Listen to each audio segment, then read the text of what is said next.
If anything, Donald Trump's approval rating has gone up since this whole Epstein saga started. He is at the apex or close there too in terms of his popularity with Republican voters, Epstein files, complaints, or not. And now all of a sudden they want to talk about transparency? We haven't even figured out who ran the White House the last 4 years. And now all of a sudden they want to make something of this? Are you kidding me? If they're serious about it, then why didn't they say something the last 4 years? The president is referring to the fact that Democrats have now seized on this, as if they ever wanted transparency when it comes to Jeffrey Epstein, which is an asinine suggestion for any Democrat to make. Trump's polls surge and continue to rise, even in the aftermath of this little Epstein battle that seemed like a pretty big kerfuffle amongst the MAGA right. But now CNN is saying, whoa, we're surprised on this. Trump's approval has actually risen. What? And what's interesting is the Democrats is going down. Now, two things are happening. Trump is accomplishing a lot of wins. We've seen that. Democrats are not. And they're trying to figure out who they are, especially in relation to this Epstein thing. And so CNN asked this dude why your poll ratings are so bad. And then the Democrats are now trying to seize onto the Epstein thing and turn it into something that it isn't, saying that Trump essentially isn't complicit and he's,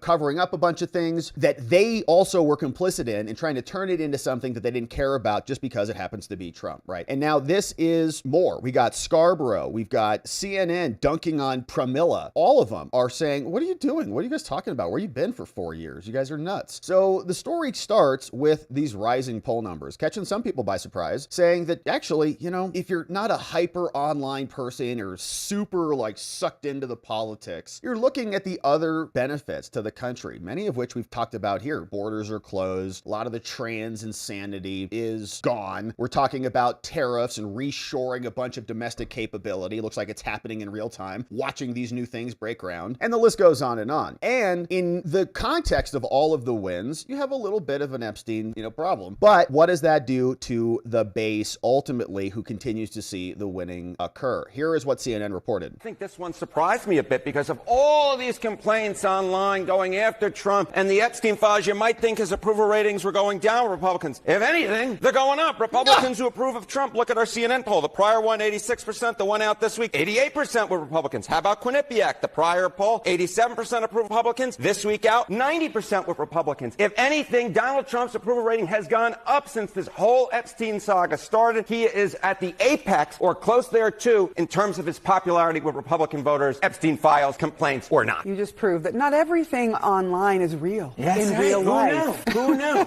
Amazing. Twitter and X are not reality.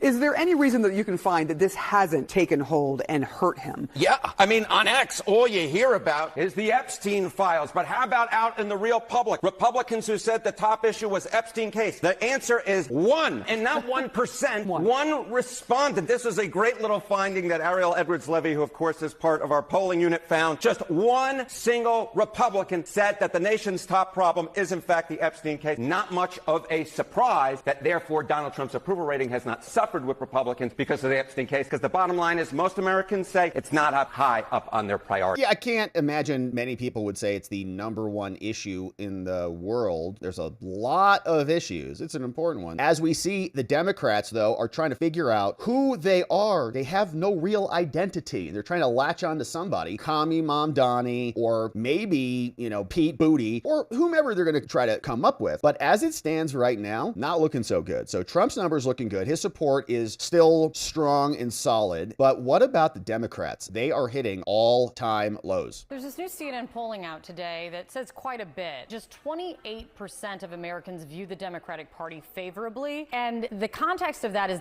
the lowest mark for Democrats in the history of CNN's polling going back to 1992. And for Democrats, they have a lot more work to do to win back favorability within their ranks, within the party than... Yeah, it would have been nice to hear his answer maybe, but yeah, it's bad, right? So he's like, well, we work hard and keep delivering for the American people, whatever, meaningless stuff. So he says that. Now, we also see the media is lacing into the Democrats. So we've got two of these happening where one came from CNN and one came from Joe Scarborough, which is an interesting one. Even Joe Scarborough, says Jason Rance over at KTTH Radio, calling out Democrats for their sudden interest in the Epstein files. It's also staged and in bad faith. Because the sexual abuse of young people and children is a crisis throughout our society. There's, of course, the church scandal or many church scandals. There's what happened at Michigan State. There's what happened at Ohio State. Congressman, you could have gotten had that from 21 to 25 when Democrats controlled the DOJ. Why? It was a crisis then. It's a crisis now. Why didn't Democrats call for it from 21 to 25? Good question, Joe. So, I mean, you'd have to go back and look specifically at particular prosecutorial decisions and what was taking place in terms of the other cases. So I don't know. We could try to reconstruct that record. But the point is that Donald Trump is the one who has led the crusade to say that Epstein, who was his very close friend, and there's all kinds of pictures of them and so on, that Epstein was at the center of this broad conspiracy. A lot of pictures with Epstein and a lot of people like Bill Clinton getting that massage in that airport that one time. He's now in a position to do exactly what he demanded, which was to release all of the files. And so why is that not happening? That's the question. I can't answer for Merrick Garland or anybody else in the Department of Justice, but I will tell you that I believe there is a bipartisan consensus in the Judiciary Committee now that all of these records need to be released, and it's within their power to do it. That's what they were demanding. All they have to do is release the files, and not some of them, not the ones that Pam Bondi deems credible.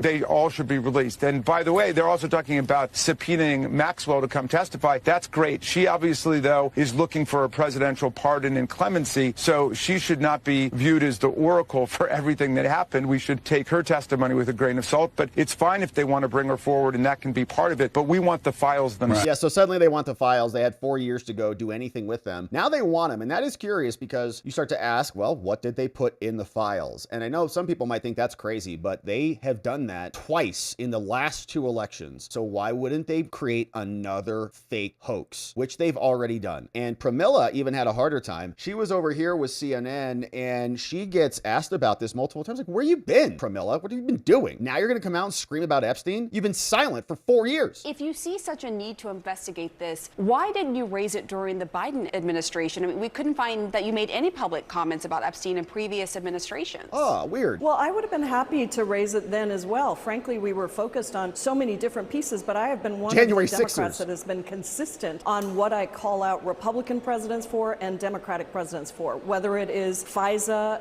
reforms that we need, whatever it has been, I've been pretty consistent. War powers, I've criticized Joe Biden just as I'm criticizing Donald Trump. I think transparency is not something that should happen only when you have a Republican president. It is something that we need for both Democratic and Republican presidents. So then why didn't you call for more transparency earlier during the Biden administration? I'm just trying to better understand why you are so intent now on calling for this. Because she hates Trump. Well, I think I gave it the same focus that I'm giving it now. I think I've released one tweet on this, and you wanted to talk about it, so I'm happy to talk about it here, but it certainly hasn't been the focus. I'm just responding to what I think is a massive switch from the Trump administration around this issue. My focus has been on the big bad betrayal bill, and I will continue to focus on that. But yes, I think that this information should have been released under the Biden administration. It should be released under the Trump administration. Yeah, and so they were totally silent until it became useful against Trump because they were trying to use it as a cudgel against the administration, just like everything else. Just took them about a week or two to get their talking points in order. So the media, coming down on them. Scarborough and CNN, a little bit of surprise from both of them. And the Democrats are trying to find their form on this and working through it. Now, there was a battle that happened today on the floor of the Senate. This guy, this Ruben Gallego over from Arizona, he came out and he got objected to by the great Senator Mark Wayne Mullen. Enough with the secrets. The American people deserve the truth. So I'm calling on my fellow senators to join me in demanding the Department of Justice release the Epstein files to restore public trust, affirm institutional accountability, and to prevent the politicization of justice. With that, as if in legislative session and notwithstanding Rule 22, I ask unanimous consent the Senate proceed to the consideration of S.R. 325 submitted earlier today. Further, I ask unanimous consent that the resolution be agreed to, the preamble be agreed to, and the motions to reconsider be considered made and laid upon the table with no intervening action or debate. Is there an objection? I reserve the right to object. The senator from Oklahoma. Mr. President, this is nothing but political theater. Yep. It's so obvious that the Democrats are just using this for a political football. If they were really serious about it, what happened the last 4 years? Or were they silent? Yeah. Doing nothing but covering up for an absent president, and now all of a sudden they want to talk about transparency? We haven't even figured out who ran the White House the last 4 years, and now all of a sudden they want to make something of this? Are you kidding me? If they're serious about it, then why didn't they say something the last 4 years? This is nothing more than just political theater trying to go after a president that they truly despise. With that, I object. Objection is heard, and it's a good one. Thank you, Mark Wayne Mullen, for that. Absolutely right. That's all they're here here for now. Now, he also said, I've been 100% focused on our MAGA legislative agenda. One big, beautiful bill, Doge cuts, and more. Now, my take on the Epstein files, says Mark Wayne Mullen, is transparency is always a good thing. Victims deserve justice, and DC liberals are using Epstein as a political football after 4 years of doing nothing about it. And they don't care about transparency or prosecution of these people. A lot of them are Democrat donors. Bill Gates, in fact, is one of them. And you remember, Bill Gates donated a lot of money over to them. Bill Gates, Bill and Melinda Gates Foundation, you know, all this Democrat money. Guys like Reid Hoffman funding the litigation against Trump to try to take him out. Our friend Maze over at Mazemore on X shared this clip. Remember this one back from 2021, another CNN report taking us back down memory lane. After 27 years of marriage, their surprising split has become a source of great interest. Look at Bill and Obama. What's going on with that? Oh, yeah.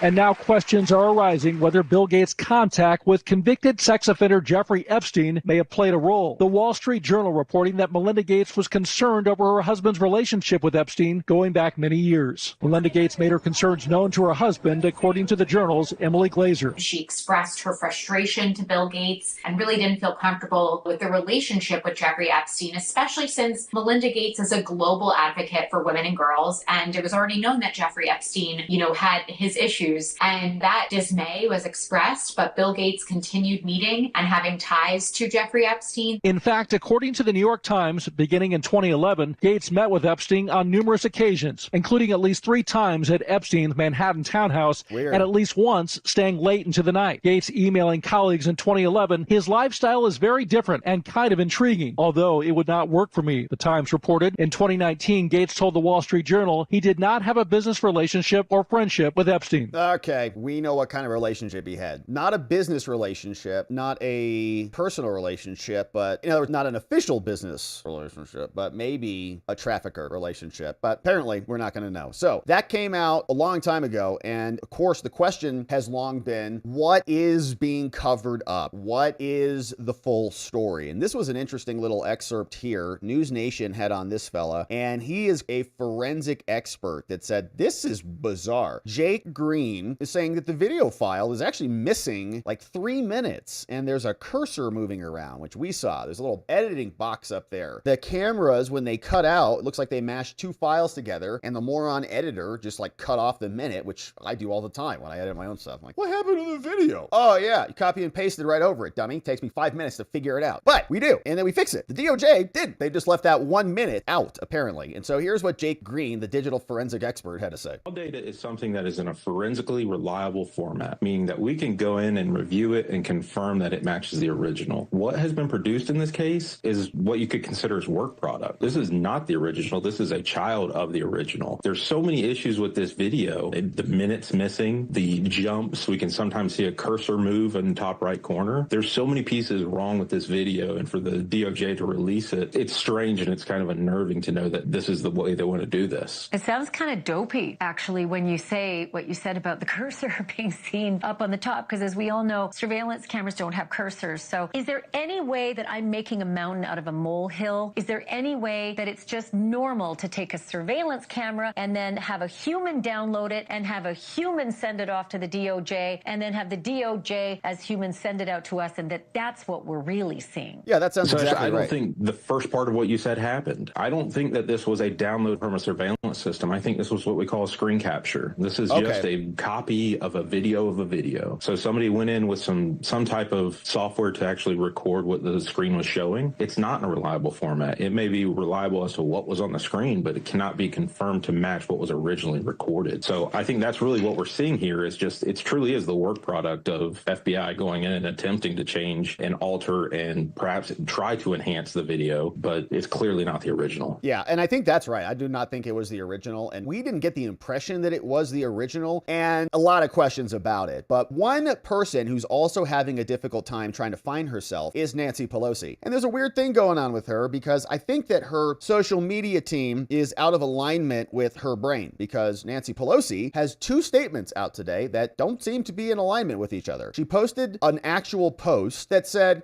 for reasons known only to him, Trump is now refusing to appoint a special prosecutor in the Epstein case after weeks weeks of refusing to release the Epstein files, says Nancy. I don't think she wrote this. This week, House Democrats voted unanimously to release the files. Republicans voted to keep them hidden. With deep respect for the victims, their trauma, and their privacy, everyone on the Epstein list must be held accountable, no matter who they are. Release the files. And like, if Nancy's calling for it, you go, whoa, that's interesting. Because like Obama and Bill Gates, who just appoint, presidential medal for Bill Gates, it's Reid Hoffman, lots of other people who are mega Democrats. It's kind of what Epstein was doing. He was the honeypot for the tech bros, for academia, and for the political bros. And he was just that segment of society. Well, Diddy went and did music and media. So Nancy Pelosi said that, and then she came out on MSNBC and actually called the whole thing a distraction. So ask yourself if this statement from Nancy matches that prior post. Is it your sense there's anything the president can do now to get his supporters to move off of the Epstein issue? Should he? Where do you land on it? We're moving on. Yeah, we're off of it. Again, this is a distraction. This is a distraction. We have major issues right here. Things we're voting on today in the Congress, again, in terms of the rescission that the president and the Senate have sent back over us to cut all of these resources out of helping poor people throughout the world, to be America play its leadership role in soft power to keep us safe and to keep us healthy, so that viruses know no boundary. And instead, we're talking about him, about this thing at his own basis, has its own views of what the president should do. I'll leave it up to them to talk it out. But again, whether it's Jeffrey Epstein or Alcatraz, it's all off the subject of what they're doing with this budget that is harmful to the kitchen table, meeting the kitchen table needs of the American people. Okay, so that does not sound like what she just posted, right? She's like, it's a distraction, move on. I care about the budget and I care about spending and all the things. So who wrote this message? And why are they different than each other? Release a special prosecutor and we want everyone accountable and all the things? Weird. Like, the Democrats are just having a hard time trying to figure out who they are and what they're doing, but that's usually the case with them. Now, we also got Mike Johnson. It was out today. Short clip from him, posted over via Call-in Rug. Here's what the Speaker of the House had to say about this. For transparency, I'm saying the same thing the president is, that you need to have all of the credible information released for the American people to make their decision. We trust the American people, and I know the president does as well. That's an important principle to abide by here. What they have to do, though, what the president has to do is protect the innocent. I mean, there are, whistleblowers and minors' names involved in things related to Epstein, obviously, and you got to be careful not to release that. You do have to be careful not to release that, and it's not that complicated to exercise that care. Now, we also had this. Trump called in to John Solomon. John Solomon yesterday was reporting that there was going to be a special prosecutor. Does not sound like that's going to happen. But there was another interview from the president, and he was asked about whether he would declassify certain things about other investigations, okay, related to Obama, Durham, Hillary, Brennan, Comey, the rest of them. Here was the president on with Just the News. Declassify it? Yeah, why not? I would absolutely declassify it. And I will say this, the Durham report was preceded by the Horowitz report. That's right. Bill Barr should have used the Horowitz report. You didn't need the Durham report, because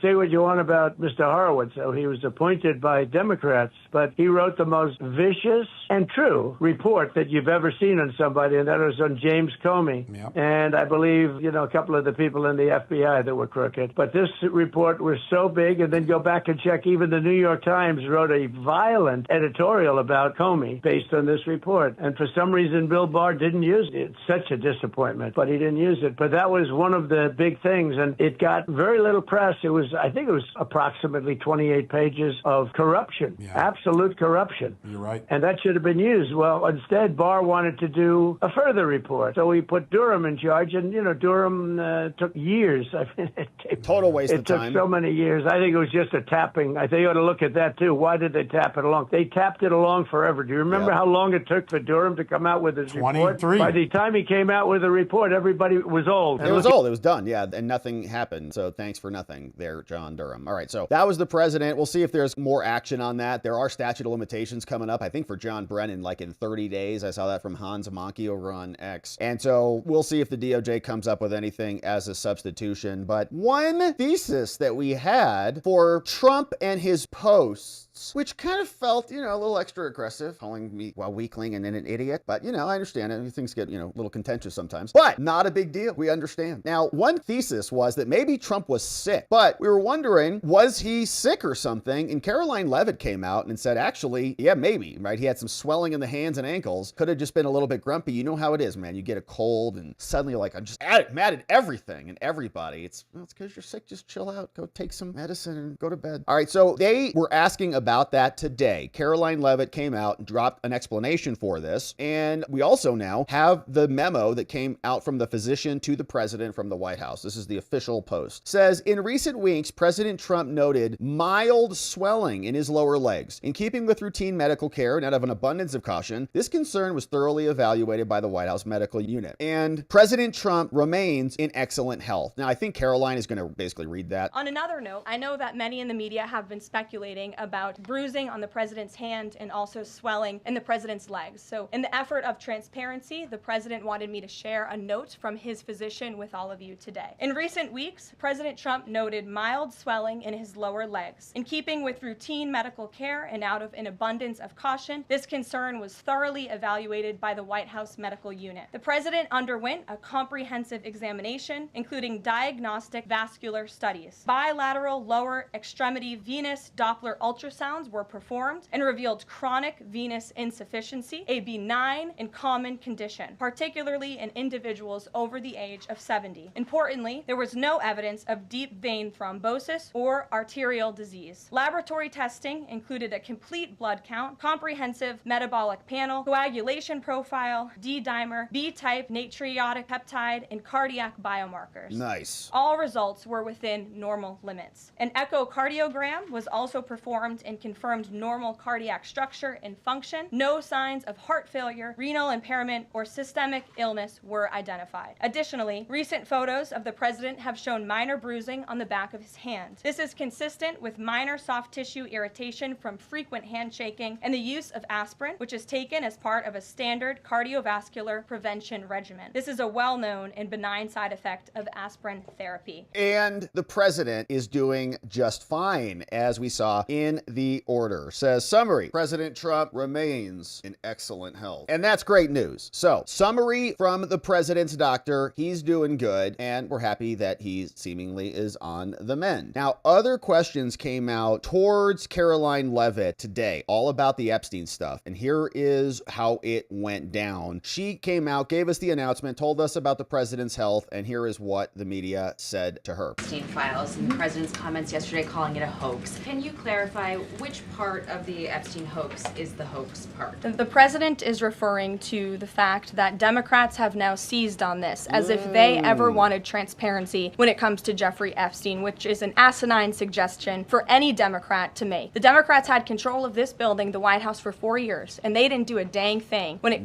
came to transparency in regards to Jeffrey Epstein and his heinous crimes. It was this president who directed the Department of Justice and the Attorney General to do an exhaustive review of all files related to Jeffrey Epstein, which they did. The Attorney General and the FBI, led by Pam Bondi, Dan Bongino, Kash Patel, these are great patriots, some of the most trusted voices in the Republican Party movement. It's part of the reason the president appointed them to these high law enforcement positions, and they spent many months going through all of the files related to Jeffrey Epstein, and they concluded what they found in that memo, which they drafted and they released. And so the president has been transparent. He has followed through on his promises to the American people, but he doesn't like to see Democrats and the mainstream media covering this like it's the biggest story that the American people care about. The president has been working so hard this week. On Tuesday, he went to Pennsylvania, where he secured $90 billion in investments for the Commonwealth, for the people of that state. After that, he came back to the Oval Office at 8 p.m. He went in there to whip votes to get the genius signed into law, and because of his efforts, that bill is now going to be signed and passed. The following day, yesterday, he meets with a foreign leader, the King of Bahrain, to secure more investments into this country. And then yesterday afternoon, the president is in the East Room of the White House mourning with parents who have lost their children because of fentanyl, signing a bipartisan piece of legislation. And not a single cable network in this country took that event live and covered that event like they should. Rude. Those are the issues the president cares about. What could be more important to the American people than helping families who have lost their children? Those are the issues this president is going to remain focused on. No, actually, the Democrats are much more interested in helping the illegal aliens who are trafficking the fentanyl into the country, who are resulting in dead kids. So we know where their priorities are. Now, Caroline Leavitt also, of course, asked about Epstein, and I think this was a much better response than we have heard previously from the White House, which is basically, we understand your concerns, we did our diligence, we met our promise, you've gotten all the information that we're prepared to give. I know you might disagree with it, but we've got other things to worry about. Winning, winning, winning, winning, winning, winning, winning, right? Much better than saying that the thing is a hoax and that the people people who bought into it are idiots or something like that, when there was even people in the administration themselves asking for those very same things, like Bongino, Pam, and Cash, and more. So this, I think, is a much more respectable response and how it should have been handled from the beginning, and just move on from it. But that obviously is not our at. So we saw that. The other little short clip we saw was about whether we'll get a special counsel on this. I always had my doubts about that because it makes no sense, right? A special counsel would drag this on for years, would, if they found anything different than Pam Bondi or Cash Patel, if they thought there were anything else there, then it would undermine Cash and Pam and say, oh, you guys are idiots. You didn't find these records. I did as the special counsel. So I don't think it's going to happen. And Caroline Leavitt is confirming that today. The president said that he floated the idea of a special prosecutor in the Epstein case. Can you confirm that? And has he asked the Attorney General to do this, to appoint a special prosecutor to look it over? Well, the idea was floated from someone in the media to the president. The president would not recommend a special prosecutor in the Epstein case. That's how he feels. And as for his discussions with the Attorney General, I'm not sure. Would not recommend it because it's about to be done. Now, we also saw this. There is real human trafficking going on, and the Democrats are here talking about Epstein just because they want to turn it into a big thing. They sense a little bit of a disturbance on the right, and they want to make sure that they can take full advantage of that. But what is interesting is that they had human traffickers bringing in children to the tunes of hundreds of thousands. It's not my number, it's their numbers. Probably 3 times that, if not more. And they allowed those people to go free. Kilmar was bringing in, according to the DOJ, kids in his car on the floorboards. And now the Democrats are going to come out and say, release the records. Give me a break. Now, here was Representative Clay Higgins dropping it like he's not playing around on the House floor today. And much to the chagrin of a whole abhorrent industry of child trafficking that prospered from the open border policies of the Biden administration for 4 years, 2021, 22, 23, and 24. Much to the chagrin of these people that made bank, man, we're coming after them. Yeah. And this executive branch is building criminal files. So I hope they're watching, and I hope they're frightened, and I hope they're getting their affairs in order, hiring their liberal attorneys to defend them, starting to shuffle their money around. We'll find it. Mr. Howell, are you aware that ongoing right now in our country, if DHS, ICE, FBI, local and state law enforcement agencies working on classified operations to locate, find, and rescue trafficked, tender age, mostly girls. We're talking about girls under 14 and younger across the country that were trafficked into our country in 2021, 22, 23, and 24. Are you aware that those operations are ongoing? Yes, sir. They're trying to find the children the Biden administration lost. Thank you, Mr. Howell. Ms. Hopper, are you aware? I am. Mr. Rosas? Correct. I'm aware. Thank you. Would you be surprised? And according to my research, will very soon be revealed next week. They've rescued so far 35,000 tender age kids. How you like that? Now, according to Ms. Hopper's research, which I find fascinating. We like it. It's a lot of kids recovered, but it's an insane number. Do you know how many people that is? Like a sports stadium of kids who were trafficked into our country. It's sick. Everybody up here should. 70% of the documentation turned in by so-called sponsors, which were lined up by who? The NGOs. Through who? Primarily HHS. There's a pipeline, man. We fed a pipeline of tender age children into sex trafficking and slave labor into our country. We're finding these kids. We're tracking this fraudulent documents. You're right, Ms. Hopper. My research showed a little bit less, 65%. You said 70%. I'll go with 70. So be advised. Be advised. We are building out case files, criminal case files. We're interviewing these 35,000 kids, and we're finding out exactly what the hell happened. Good. How they ended up in the nightmare where they were. And we're rescuing more. And there's nothing anybody can do about it. We're going to identify these children. We're locating these children. We're rescuing these children. And we're building out criminal files based upon the testimony of these young teenagers and the documentation of fraudulent vetting. And many of these NGO employees are going to find themselves wearing orange. Be their new favorite color. Mr. Chairman.